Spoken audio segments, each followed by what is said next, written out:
ಈ ರಾಷ್ಟ್ರದಲ್ಲಿ ಅನೇಕ ರಾಜ್ಯಗಳಲ್ಲಿ ನಿಮ್ಮ ಪಕ್ಷದ ಸಕ್ರಿಯ ಕಾರ್ಯಕರ್ತರಿದ್ದಾರೆ. ಮಹಾರಾಷ್ಟ್ರದಲ್ಲಿ, ತಮಿಳುನಾಡಲ್ಲಿ, ಇವನ್ ಉತ್ತರ ಪ್ರದೇಶದಲ್ಲಿ ಅನೇಕ ರಾಜ್ಯಗಳಲ್ಲಿ ಅದರಿಂದ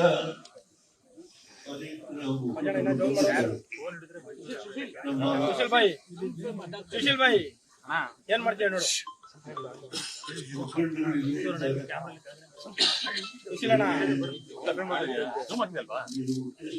ಕ್ಯಾಮ್ರಾನೇ ಬರುತ್ತೆ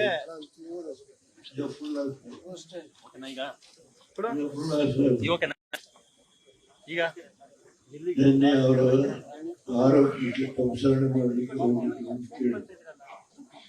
ಹೀಗೆ ನಾನು ಎಲ್ಲರ ಹೆಸರನ್ನ ಹೇಳ್ತಾ ಕೂತ್ಕೊಂಡು ಮಾತಾಡ್ತಾ ಇದ್ದೇನೆ. ನಿಂತ್ಕೊಂಡು ಮಾತಾಡೋದು ತುಂಬಾ ಕಷ್ಟ. ಅದರಿಂದ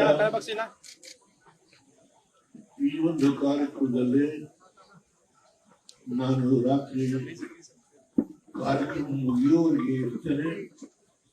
ಮತ್ತೆ ನಾಳೆ ಬೆಳಿಗ್ಗೆ ಕುಮಾರಸ್ವಾಮಿ ಹೇಳಿದ್ದಾರೆ, ಬೆಳಿಗ್ಗೆ 10 ಗಂಟೆಗೆ ನೀವು ಬನ್ನಿ, 2 ಗಂಟೆವರೆಗೂ ಕಾರ್ಯಕ್ರಮವನ್ನು ಮಾಡಿ ಮುಗಿಸೋಣ ಅಂತೇಳಿ ಹೇಳಿದ್ದಾರೆ. ಅದರಿಂದ ನಾನು ಅಲ್ಲಿ ಸಭೆಯಲ್ಲಿ ಬಾಕಿ ಎಲ್ಲ ವಿಷಯಗಳನ್ನು ಮಾತನಾಡ್ತೇನೆ. 1999ರಲ್ಲಿ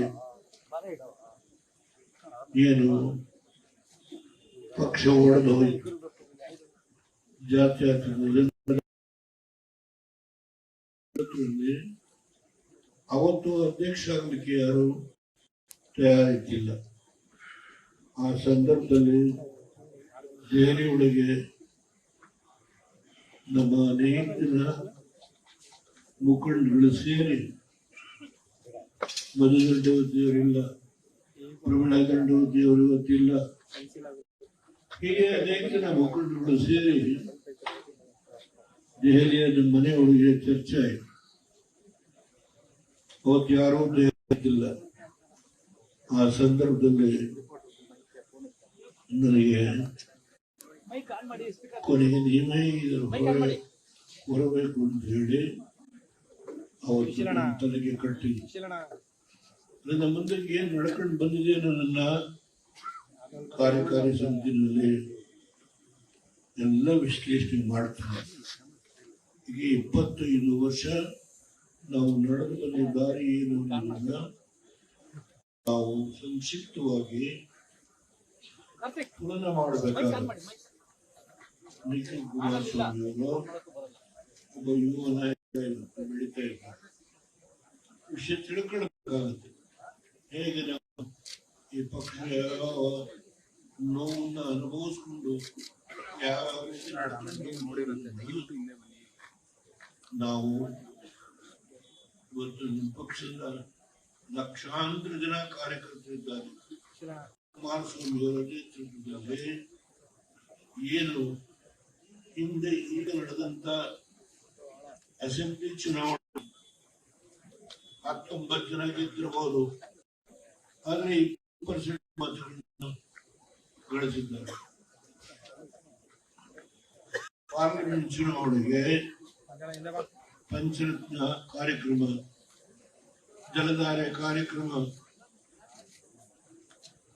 ಸುಮಾರು 1 ವರ್ಷ ಇಡೀ ರಾಜ್ಯಾದ್ಯಂತ ರಾತ್ರಿ 1 ಗಂಟೆ 2 ಗಂಟೆ 3 ಗಂಟೆ ಸಭೆ.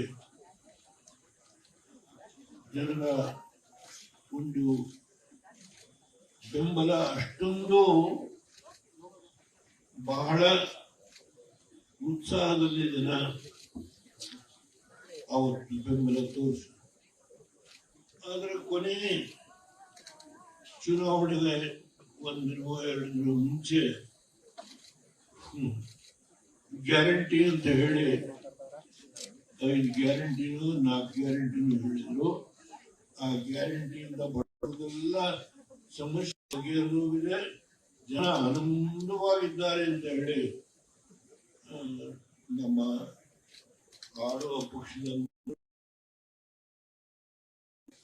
ನಾನು ಅದರ ಬಗ್ಗೆ ಚರ್ಚೆ ಮಾಡ್ತೇನೆ. ಹಳ್ಳಿಗಳಿಗೆ ಹೋಗಿ ನೋಡಲು ಅವ್ರ ಸ್ಥಿತಿ ಏನಿದೆ, ಅವರ ಸಂಕಷ್ಟಗಳನ್ನು ಏನು ಅನ್ನೋದನ್ನ ಅರ್ಥ ಮಾಡ್ಕೊಳ್ಬೇಕಾದ್ರೆ ಹಳ್ಳಿಗಳಿಗೆ ಹೋಗು ನೋಡುದು. ನಾನು ಹಳ್ಳಿಗೆ ಹೋಗ್ತೀನಿ ಅಂತ ಹೇಳಿ ಗುಲ್ಬರ್ಗದಲ್ಲಿ ಕಾರ್ಯಕ್ರಮ ಅನೌನ್ಸ್ ಮಾಡಿದ್ದೆ. ಅದರ ದುರಂತ ಏನು ತೊಂದರೆ ಆಯಿತು, ಅದನ್ನ ನಾನು ಹೋಗ್ಲಿಕ್ಕೆ ಆಗಲಿಲ್ಲ. ಆದ್ರೆ ಹೋಗ್ತೇನೆ. ಈಗ ನನಗೆ ಆರೋಗ್ಯ ಸುಧಾರಣೆ ಹೌದು, ಡಯಾಲಿಸಿಸ್ ಮಾಡ್ತೀನಿ.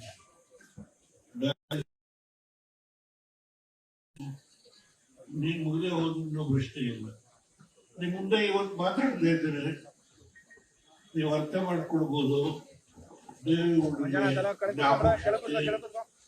ಎಲ್ಲ ವಿಷಯನ ಯಾರ್ಯಾರು ಯಾವ ಸಂದರ್ಭದಲ್ಲಿ ಏನೇನು ಮಾಡಿದ್ರು ಅಂತ ಹೇಳಿ ಎಲ್ಲಾ ವಿಷಯವನ್ನ ಸವಿಸ್ತಾರವಾಗಿ ಮಾತನಾಡುವ ಜ್ಞಾಪಕ ಶಕ್ತಿಯನ್ನು ಭಗವಂತ ಕೊಟ್ಟಿದ್ದಾನೆ. ಈ 93ನೇ ವಯಸ್ಸಿನಲ್ಲಿ ನಾನೇನು ಒಂದು ಫ್ಲಾಗ್ ಹಾಯ್ಸ್ ಮಾಡಲಿಕ್ಕೆ ಕುಮಾರಸ್ವಾಮಿ ಅವರು, ನಿಖಿಲ್ ಕುಮಾರಸ್ವಾಮಿ ನಮ್ಮ ಪಕ್ಷದ ನಾಯಕರಾಗಿರ್ತಕ್ಕಂಥ ಬಾಬು ಅವರು ಇವೆಲ್ಲ ಇಲ್ಲಿ ನಮ್ಮ ನಾನು ಹೆಸರು ಹೇಳಿಲ್ಲ ಅಂತ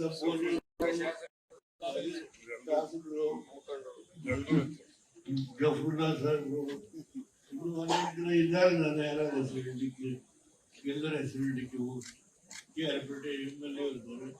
ಹೀಗೆ ಅನೇಕ ಜನ ಮುಖಂಡರುಗಳು ಇದ್ದಾರೆ. ನಮ್ಮ ಬಿಜಾಪುರ ಅಧ್ಯಕ್ಷರು ನಮ್ಮ ಮೇಲೆ ಇದ್ದಾರೆ.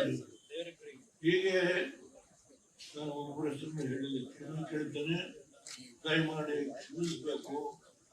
ನಾನು ಅನೇಕ ಜನ ತಿಳ್ಕೊಂಡಿದ್ರು ದೇವೇಗೌಡರು ಮುಗದೆ ಹೋಯ್ತು ಅಂತ ಹೇಳಿ. ಏನೋ ನಾನು ಪಕ್ಷಕ್ಕೆ ಹೋರಾಟ ಮಾಡುವ ಶಕ್ತಿ ಇದೆ. ಡಯಾಲಿಸಿಸ್ ಮಾಡ್ತಾರೆ, ಏನ್ ದೊಡ್ಡ ವಿಷಯ ಅಲ್ಲ.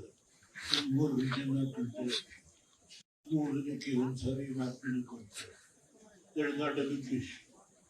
ಅದರಿಂದ ಈ ಪಕ್ಷದ ಶಕ್ತಿಯನ್ನ ಹೆಚ್ಚು ಮಾಡಲಿಕ್ಕೆ ಈ ರಾಜ್ಯದಲ್ಲಿ ನಾನು ಏನೇನು ಮಾಡಿದ್ದೇನೆ ಹಿಂದೆ, ಮುಂದೆ ಏನ್ ಮಾಡಬೇಕು ಅನ್ನೋದ್ರ ಬಗ್ಗೆ ಸವಿಸ್ತಾರವಾಗಿ ಮಾತನಾಡ್ತಕ್ಕಂಥ ಒಂದು ಶಕ್ತಿಯನ್ನ ಆ ಪರಮೇಶ್ವರ ಕೊಟ್ಟಿದ್ದಾನೆ. ಆ ಕೆಲಸವನ್ನು ಮಾಡೋದ್ರ ಮುಖೇನ ಕುಮಾರಸ್ವಾಮಿಯವರ ನಾಯಕತ್ವದಲ್ಲಿ ಈ ಪಕ್ಷ ಮತ್ತೊಮ್ಮೆ ಈ ಜಾತ್ಯತೀತ ಜನತಾದಳ ಈ ರಾಜ್ಯದಲ್ಲಿ ಮತ್ತೊಮ್ಮೆ ನಿಲ್ಲಬೇಕು. ನಾವು ನಿಜ ಇದರಲ್ಲಿ ಏನು ಮುಚ್ಚುಮರೆಯೇನಿಲ್ಲ.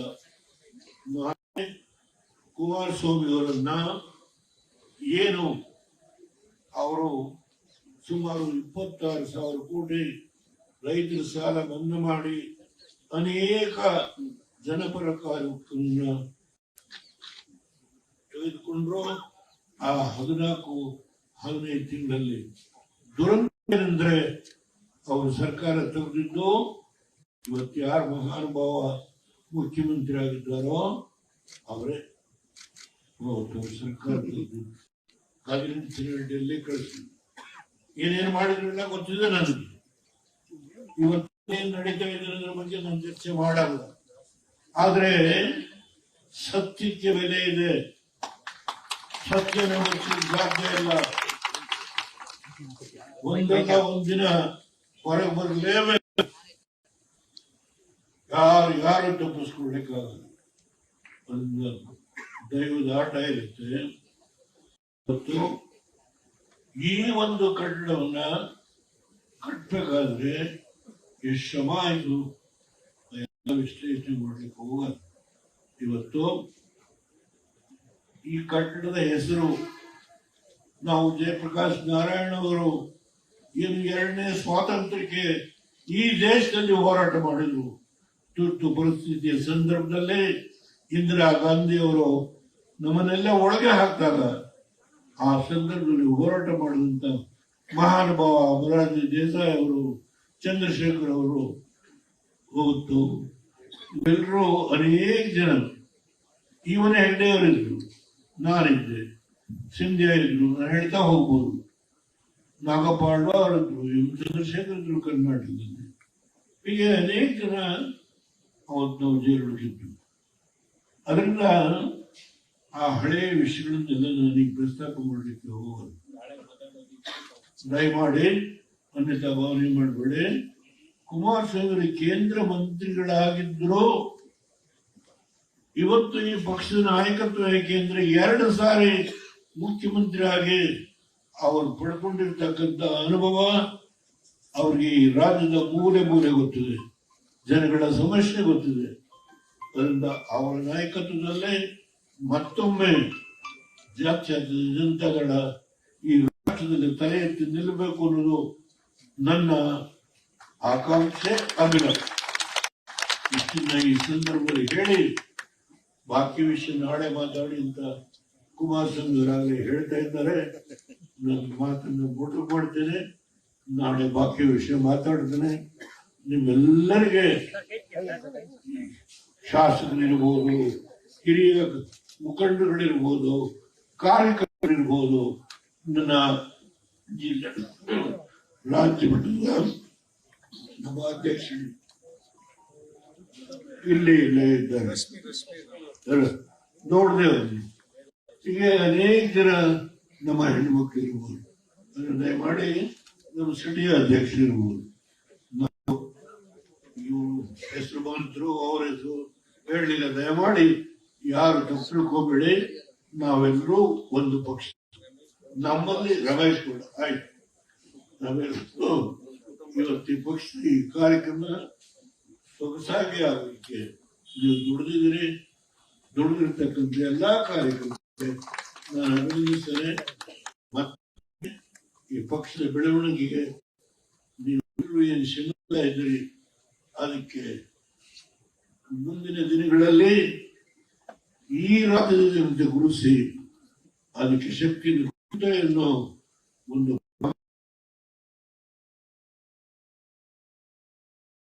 ಇವತ್ತು ಫ್ಲಾಗ್ ಹಾರಿಸ್ಟ್ ಮಾಡಿ ಈ 4 ಮಾತನಾಡಿದ್ದೇನೆ. ಸರ್ವರಿಗೆ ನಮಸ್ಕಾರ. ಗ್ಯಾರಂಟಿ ನ್ಯೂಸ್, ಸುದ್ದಿ ಖಚಿತ, ನ್ಯಾಯ ನಿಶ್ಚಿತ.